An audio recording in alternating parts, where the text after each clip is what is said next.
better picture probably this afternoon. I don't think, knock on wood, there's anything significant come out of it, but we'll get a better idea this afternoon. If you compare this season to last season, Spurs managed to really raise the bar. There's no question about it.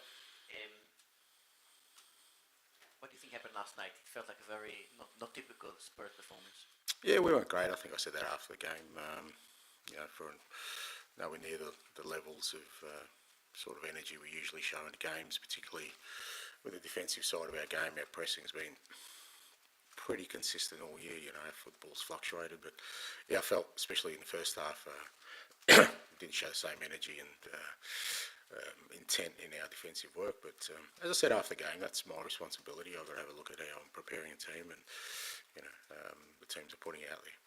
A derby defeat is always difficult. Experiencing two of those in 4 days' time must be even more challenging for the players. What do you sense from them in terms of their confidence levels and also how hurt they are and want to react on Sunday?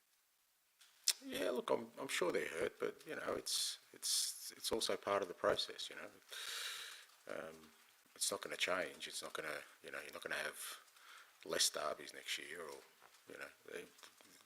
the big games will always be big games, and you need to, like I said, feel the pain, but understand that sort of intensity will always be there when you're representing this football club. Most likely that on Sunday will be your last time facing Jurgen Klopp in the Premier League.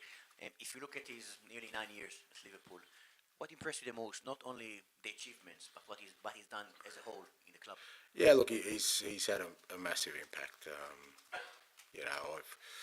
I've said before that I've always kind of been drawn to managers who are a little bit different, who play the game a bit differently, or have a real clear identity and clear vision. Jurgen certainly has that. I mean, it's not easy going into a big club that traditionally has had a lot of success and gone through a real tough spell in terms of that, and come in and transform the club the way he did. It's a credit to him. He's an outstanding manager. I'm sure we'll see him back and managing at the top level again, because he's one of the top managers in the world. And like I said, the credit to him that it's such a big club, he was able to imprint his own style, vision, and bring success. Charlie. Ange. Yesterday you talked about some of the players that felt like they've lost a lot of belief and conviction. It was what you said after. Just wondered if you've now a bit more time to ruminate on that, thought about why that might be the case. There's a number of reasons, and they're all maybe individual, so it's not a kind of blanket, but it's not surprising either, because it's part of the nature of change. Change is difficult. It's relentless. It's uncompromising. It's challenging. It doesn't leave you a lot of leeway for to feel comfortable. So it's part of that process, and like I said, my job is to navigate through that. Because I think at the start of the season, a lot of people expected there might be a slow start, and then we kind of see things picking up. It's obviously been the other way round. Has that been a surprise to you, and is that a concern to you? No.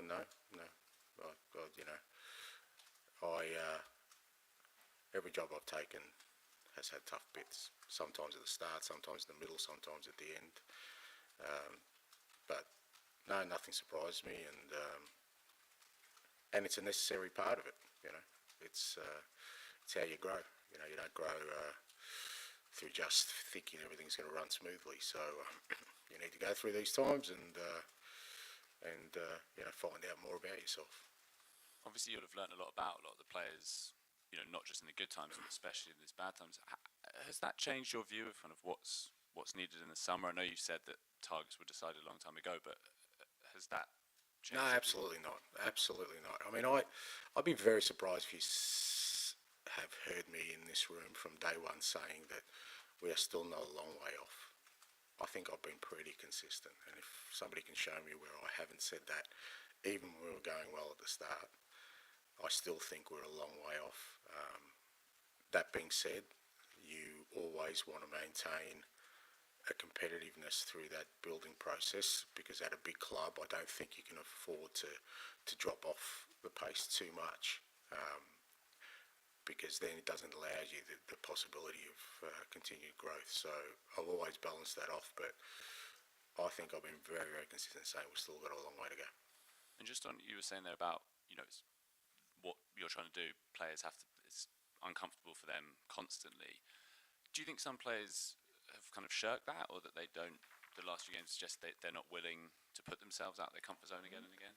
No, I don't think so. I don't think anyone's shirked it. I don't think it's through a lack of effort or desire, but it's like I said, if you haven't been put in that situation before, it is confronting, it is challenging, and it's how you navigate your way through that. And like I said, it's sometimes on an individual basis. My kind of role in that is always the collective, about the environment, how we can create an environment where they feel like they can embrace that challenge. But I don't think it's for a want of trying. I really don't. I don't think it's through a lack of effort in any way, because for me, I always kind of measure that with the way we're training and the way we're sort of playing in games. Like I said, last night was disappointing from a defensive pressing aspect, because that's been pretty consistent all year. So that was the one area where I was really disappointed with. But in general, the lads are still trying to play and still trying to sort of embed our principles. I'll finish this section with George, please. Hi, Ange. I mean, you've had sort of highs and lows over the last couple of months. How much of a concern is it that it doesn't feel like you sort of know what Tottenham's going to turn up, the one that won at Villa or sort of the one that lost kind of last night in that kind of manner? It's not a concern. It's part of the process. As I said, it's where we're at. You need to understand that when there is change, as I said, it's not easy. It's not smooth. It's not supposed to be. If you're really going to build for success, you need to go through tough times.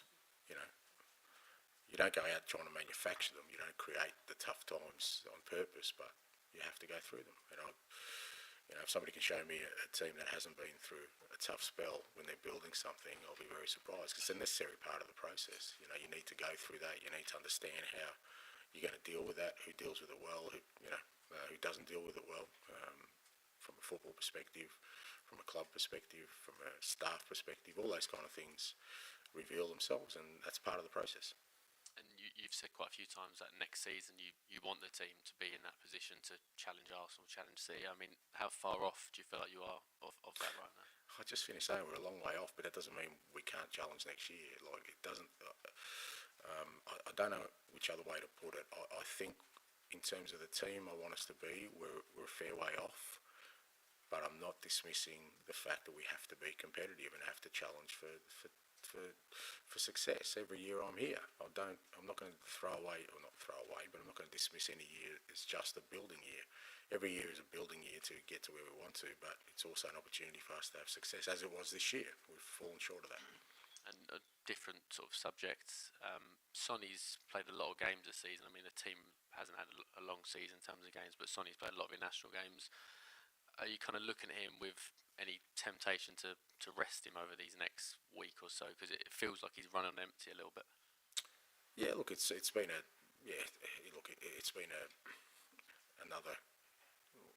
been a big challenge for Sonny this year on a lot of fronts, not just the game, the leadership. So it's only natural that there'd be at some point where again he's got to embrace this challenge. It's not going to change. There isn't a point, if you want to be successful, where the relentlessness of that changes. So you need to embrace that. You need to understand that. And knowing Sonny, he will do just that. He will find a way to work his way through it. Okay, we'll end the broadcast section there. Move on to the embargoed section for 10:30 p.m. tonight. Matt.